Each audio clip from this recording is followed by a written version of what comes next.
Hello, everyone, and welcome to Session 3 of the Global Black Feminist Reading Circle.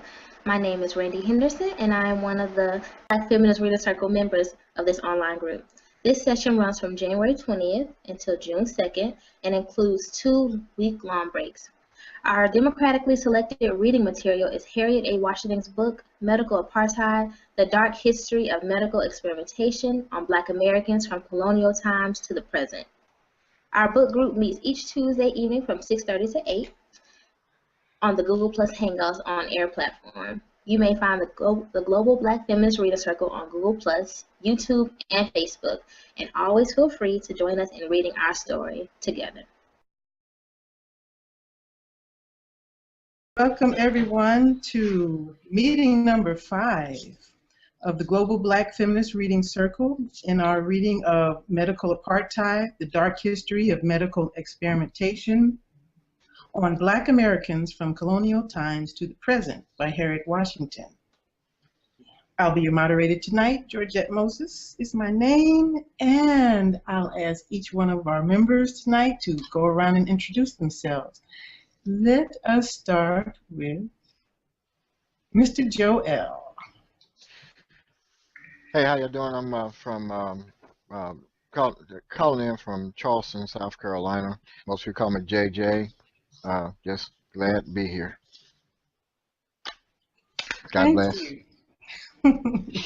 God bless. Thank you, Joel. And Venita? Hi, my name is Rita Walker,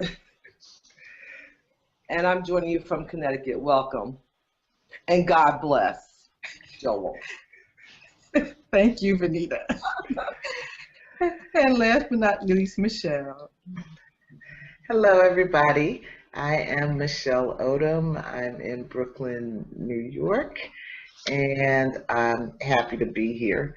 This session runs until June 9th, and anyone that still wants to join in, please do so.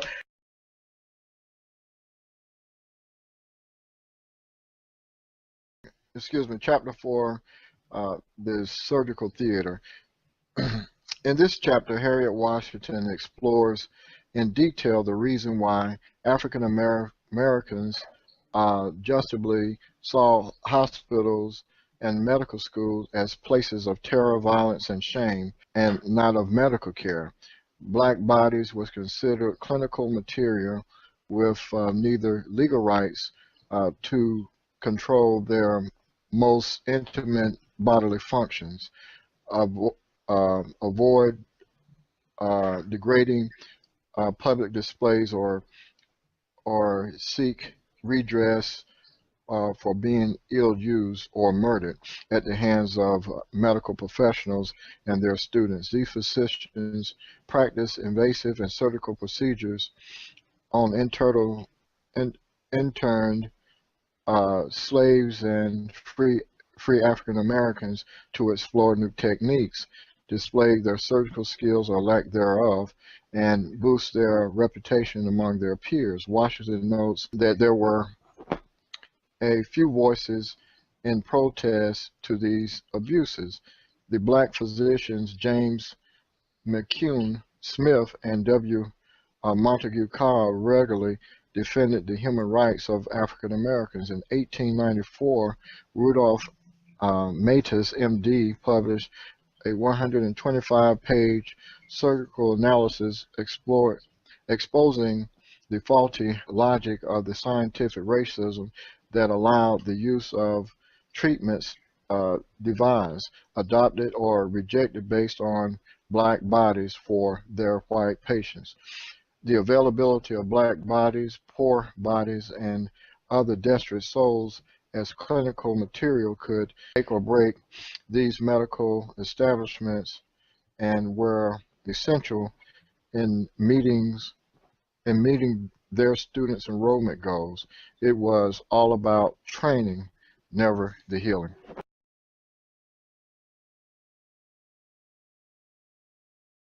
By the number the medical fallout from the clinical display. By the mid-19th century, African Americans were associating Western medicine with punishment, loss of control over their intimate bodily function, and degrading public displays. It involved more than public displays and seemed to require uh, training the white physician to disrespect these people by uh, peering at, ridiculing, and viewing them as expendable. They were raw material for research papers and medical glory, even after death. Question 11. One question that plagued me as I read this chapter concerned the absence of alternative medicine treatment. It seemed more a case of blind leading the blind. What do you think caused this? Well, I think that they just wasn't smart enough. You know, they didn't have the intelligence uh, or they had their own ethnocentric. You know, they felt a certain way about their own culture, and everybody else's was inferior, and so their own ethnocentralism kept them from even exploring Eastern medicines. You know, they're the same group of people that used to bleed people out on the other continent too. So, you know, but. I guess after people became free, it was, you know, I guess, you know, in my opinion, after slavery, you know, once people were legally viewed as people, you know, something had to change a little bit. You know, it was no longer acceptable. They have, you know, moved along just a little bit. Georgette, you've been mighty quiet tonight. Well, you guys have been on fire. Oh, man. What's going on in that head of yours? Well, you know, wow. When Washington was detailing the different instances of how these surgeons were treating the live and dead bodies of these people, I'm like, what in the world? You know, you can't seem to escape, you know, the prejudice and disdain. Even after you're dead, the guy is talking about the 16-year-old girl's hymen, like, oh, she's surprised it's intact. Why is she a virgin? Dude, because everybody who's black is not a sex maniac like you think. You know, oh, man. Just the idea that this is, you know, these are the forerunners of the medical institutions we're involved in today is still very scary to me. And and Joel brought up a good point that Dr. Bell Just said one? it's become. Okay, yeah, many. Okay, there you go. There's your pat. But that it's become genetic in us to be afraid. And then I have to reflect on, well, okay, why do Native Americans stay away from Western medicine? Probably the same thing. Now, Eastern Asian people, they have a continuous culture. They haven't been cut off from their roots. So they know what's up. They know how to heal themselves. But the rest of us, we've been cut off from our culture and the knowledge that we have. It's been, when we try to raise our head with it, you know, I believe through different periods of time, you got hit over the head, you know, with what witchcraft you call witchcraft, or, you know, oh, you can't do that. That's not the way Jesus would. That's not Christian. You know, you beat over the head with the Bible. So we probably shunned away from the things that we knew traditionally that worked because we were forced to. But man, we'd have to get back to understanding that the human being is more than just flesh and bone. And I think that's still where today's Western medicine is failing us, because they still are chasing the dollar.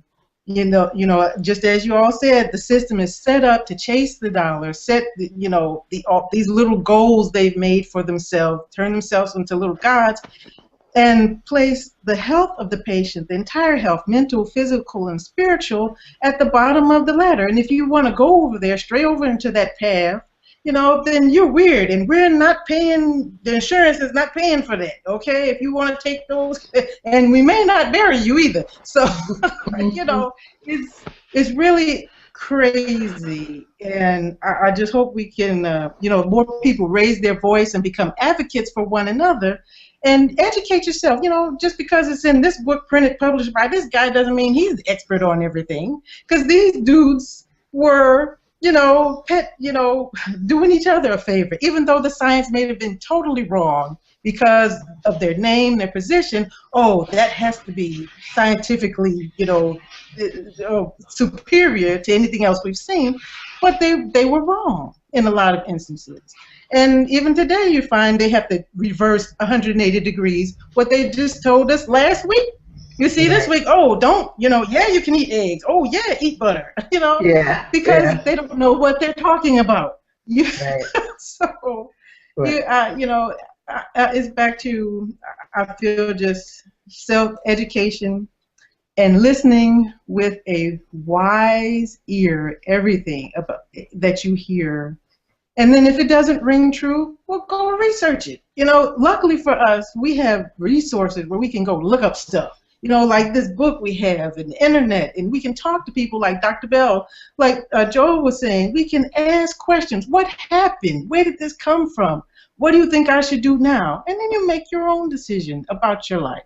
Because ultimately, now that we do have the power to have our lives in our hands, unlike these poor people back in this time, we need to exercise it, or they'll take it all away. Yeah. Hey, question. Do anybody, my friend, he wants the outlines. Can anybody, y'all have objections to, he wants to read over, because he said we're doing a deep dive into the book. He's read it before. No, they're public documents. You can find them all on the Google Plus community page. Okay. If you... I was just going to email them to him. I can email them to you. I can send them all to you. Okay. That's cool. I'd like to add something to that, Georgette. In theory, that sounds wonderful. It really does, for us to take more control of our health destiny. But in reality, we've kind of let things roll along too quickly without doing something about that a while back. Now the insurance companies are determining our destiny. Yeah. Yes.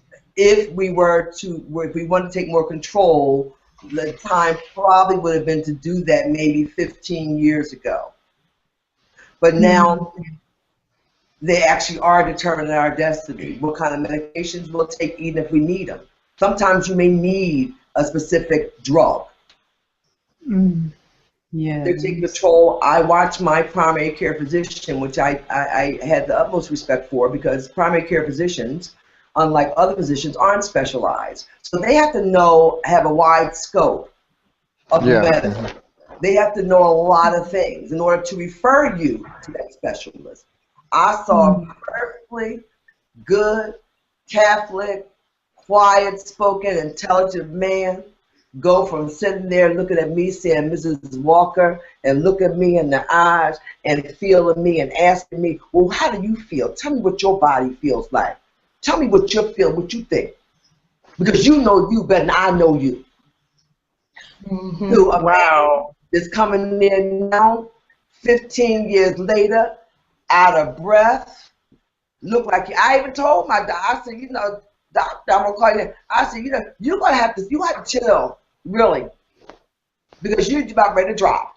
The insurance company now has this man where he doesn't want to be that way. He wants to take that time that he used to have and say, Mrs. Walker, come on and sit down. What's going on? Before we even got to the problem, what's going on? The man has to run around 24 hours a day, got to make sure he sees 150 patients in order to keep the lights on. Yeah. And I know for a fact that this man lives modest. You know, he's not sitting around in an 18,000 square foot home because, you know, primary care physicians don't make that kind of money. Plastic surgeons do.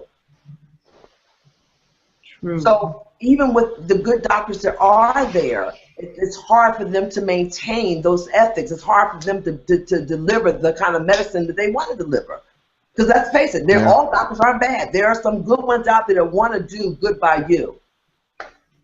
But they can't now. I think, you know, and you're right. I mean, you're 100% Oh, I right. see it. I feel it. If you go to the doctor for any length of time, you can see the change in his behavior. You know. And one of the biggest change that the pharmaceuticals don't want to see would be, you know, the medical marijuana and THC and all this, everything that it can cure, even rheumatoid arthritis. You know what I mean?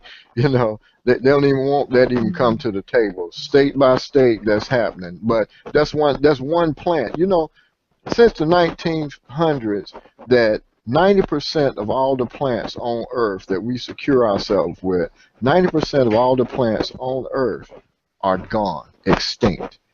These are the things that you secure us. I mean, you look around, you see green stuff, but it says 90% of all the plants on Earth are extinct. Wow. Just more. Yeah, I tell people that, they say, "Well, I don't believe that. The Earth is still green." Well, hell, you ain't got to believe. Just because you don't believe me, don't mean it ain't true. Read about it, you know. But it's, but the things that we use to cure ourselves, you know, and whatnot, and like you're a doctor, you know, he's running around, and you know, it's just, you know, you're right, you know. But, yeah, and I want to say to Georgette's comment about, you know, when we have tried to, when we've tried to turn to our traditional therapies, we were beat over the head with the Bible, and that's true. You know, I mean, there's all of this fear around Vodun and you know, all of our spiritual healing practices, but we have to also take some responsibility. Like, I'm thinking about those doctors, was it last week that we were talking about, the Ben Carsons, you know, that were just trying to curry favor among white folks. But, you know, even us everyday people have to take some responsibility and recognize our own power in this day and age, to explore and find the therapies and remedies that feel comfortable to us.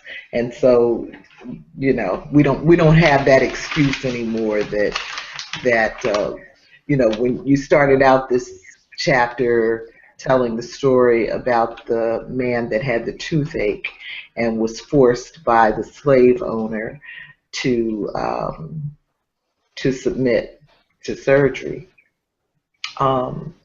but you know, we're really not there anymore. And so we have some choices. I mean, we still have to deal with the healing industries that are feeding off of our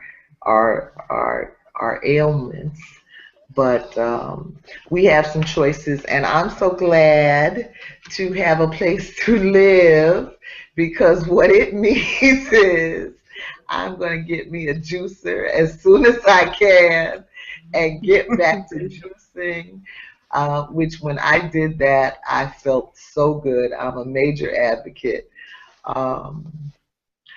because it works, you know. So. Well, we better start having our own gardens, organic gardens, that is, because you might want to look for organic vegetables and fruits in order to have the best juice, the full benefit of juicing. And I think I'm going to try a juice extractor this time. Oh, the girl is like, she's on this juicer tonight, Joe. Well, she gonna get a juicer. No, take it from me. You just need something to chop stuff up and just keep rolling. Whatever. You spend as much money on it. You can spend $50 on it. You can spend $350. You know. The Jack Delaney is a good one. Forward to all of us having juicers. Compliments of Joel. We don't wait for Christmas. It's Easter. What's the next holiday? Easter. That's right. Easter. Oh. Yeah. The year's rolling right along. Well, more or less. Don't put that online. That's a call you have to pay, Joel. Joel. A bunch of people messing with me, huh? Joel. Huh? That's the toll that you have to pay for us allowing you to be here. We have to charge, Joel. Times are hard now. Is this charity? Is this the charity from the north type situation going on here? We don't play in the north. We don't play in the north, Joel. We're above that, Joel. Oh, that's so crazy. Oh, God. I enjoy you, Joe. I really do. But I'm looking forward to that juice for Easter. I'm seeing my dress. Okay. All right. All right. Georgette, these were wonderful notes. Thank you. Well, I'm glad. Yeah. Thank you. Well, everyone certainly responded extremely well. More than I expected. Like you always, you guys always do well because you think and you feel and then you give it. You give it all. I love you guys. I love this group. I really, really love this group. You know what I'm gonna have on my paper next week? What? You know what I'm on my paper next week? I'm gonna have Randy's name, and I say I'm gonna put Venita's by there in case Randy don't show up. Let it go, Joe. Let it go. Oh my goodness. Don't let it go. Oh, That's Joel. You're taking the rules. We let you talk a lot tonight, Joel. Yeah, you did. Only because there wasn't one person here. Yeah, nice. Yeah, that was nice, wasn't it? Only because Randy was here. We do, Joel. We do. Oh my goodness, next week is a big chapter. Oh my God. Yeah. Is it big? Yeah. Is it big? Mm-hmm. It's healthy. Yeah. You better start reading it now. Yeah. Yeah, I think it's about 25. Very interesting. Oh, Lord. Really? Mm-hmm. Lord knows he knows what kind of attention span I got. Oh. No, you told us you wanted some facts. So. Well, 25 pages of facts, Joel. Mm-hmm. I mean, chapter 6, 7, and 8 is like the size of 5. Yes, that's why they say chapter 5 for you. But remember, we only have I think Michelle went through and counted. We only have Michelle an went hour through and and a counted. half. Yeah, this is Joel's right here. We can't cover everything. Oh my goodness. That's right. All right. Well, I better get started reading on this. Joel. We don't want to hear a problem, Joel. Let you talk. Wait, you start complaining. And you know, okay, on a lighter note, does anyone have a story, a joke, or inspiration they want to share? I think we laughed a lot tonight. Yes. We did. This was a nice night. I had fun. Did you have fun, Michelle? I did, and I feel better. You know, I was not feeling good starting out. Yeah, but look at your orange. I like your orange and everything. Transitional. I love that. And Georgette's all smiling and perky. We had a good time tonight. We don't really need anything uplifting because we were very uplifted tonight. Yeah. Yes, we were. Thank you, Joe, for uplifting us. Yeah. Yeah, this is one of them swing low sweet chariot chapters right here, boy. I'll tell you what. He's still talking about this one, Joel. This one or the one you have to read? Now I'm talking about this one. It was, hey, these are rough chapters, really, but it was pretty. It was lighthearted tonight, so we didn't Yes. take ourselves too seriously. We can't do that. No, not tonight, honey. Meanwhile, back at the ranch. Yeah, it's rough reading, but imagine what it was like for Harriet Washington to write this book, to do all the research that she did, to pull this book together. I'm just thinking, you know, she probably had to go to a mental hospital when she was done. Yeah, she was medicated. She was definitely medicated. You have to be medicated to do that. Hey, I gotta give y'all a story to share. I'll share y'all a story so y'all can go and research it for next week. Okay. Okay. All right. Excuse You me for probably one already second. know about it, huh? Excuse me 1 second. You can start, Joel. I'll be back. Okay. I said, okay. So look up George Washington Carver and castration. Okay. Oh, I know Anybody that. Okay. All right. I figure I probably did. All right. That's it. That's all I got.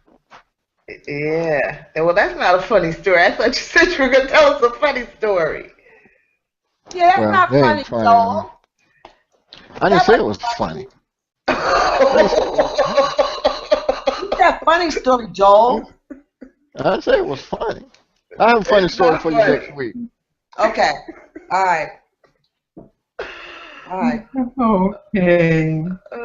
Well, Are we it finished is- now? We're 20 minutes over. I'll finish, Joel. You have a good night, Okay. Joel. Hey, enjoy it, everybody.